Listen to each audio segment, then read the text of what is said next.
Hotel Kallol. Hotel কল্লোলে আপনারা যেই ধরনের ফ্যাসিলিটিস পাবেন, এখানে আমরা ছিলাম হচ্ছে 318 নম্বর রুমে। তো এই হচ্ছে এন্ট্রেন্স। ঢুকতেই হাতের ডান পাশে একটি টয়লেট পাবেন। ওকে, এরকম। যদিও জুতাগুলো অনেক স্লিপার, খুবই মারাত্মক অবস্থা। হাতের বামে একটি ওয়ার্ড্রপ পাবেন। ওকে, দেন হচ্ছে এই হাতের ডানে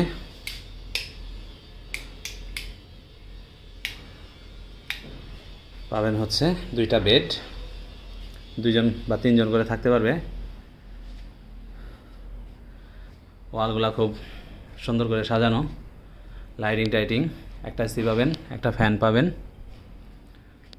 একটা টিভি পাবেন, একটা সোফা সেট, একটা ড্রেসিং টেবিল, এবং এখানে আপনার যাবতীয় জিনিসপত্র রাখার একটা ব্যবস্থা আছে।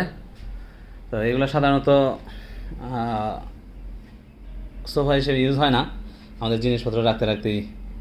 অবশ্য জিনিসপত্র রাখার জন্য ওয়ার্ড্রোব আছে, আমরা ওয়ার্ড্রোবে না রেখে এখানে রেখে দিচ্ছি। সবাই এটাই করে, প্রত্যেক রুমে গেছি এই একই অবস্থা, ঠিক আছে?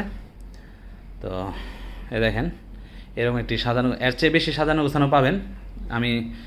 আমরা চলে যাচ্ছি, চলে যাওয়ার আগে আমরা জাস্ট একটু হালকা গুছায়া এটা আপনাদের ভিডিও করে দেখাচ্ছি যে কেমন হয় রুমটা। ওকে, এরকম একটা বাইরে পর্দা পাবেন। দেন হচ্ছে আপনারা যদি পর্দাটা খোলেন, খোলার পরে এরকম একটি বাইরে এরকম ভিউ পাবেন। ওকে, এটা হচ্ছে কল্লোলের একটা পার্ট। তো ওই পাশে আছে ভিজ ভিউ, আর এটা এখান থেকে বিচে তেমন কিছু দেখা যায় না। ওই যে ওইদিকে বিচ, ওই যে হালকা দেখা যায়, কিন্তু ইয়াতে দেখা যায় না এখান থেকে। আর একটু উপরে উঠলে হয়তো বা দেখা যাবে বিচ। তো এটা আমরা বন্ধ করে দিচ্ছি। এখন এটা লক হয় না, লকের একটু ঝামেলা আছে, তো এগুলো দেখে নেবেন। তো এই তো। আর ভাড়াটা হচ্ছে এটার 4000 টাকা। 4000 টাকার সাথে সকালে ব্রেকফাস্ট আছে। ব্রেকফাস্ট হচ্ছে বুফে ব্রেকফাস্ট। তো মোটামুটি 4 জন যদি কেউ আসে, সেক্ষেত্রে মনে হয় এটা প্রত্যেকের জন্য একটা খুব সুইটেবল হবে প্রাইসের দিক দিয়ে এবং থাকার দিক দিয়ে। ওকে, তো আমরা থাকছি, মোটামুটি ভালোই লাগছে, খারাপ না। আশা করি আপনাদেরও ভালো লাগবে।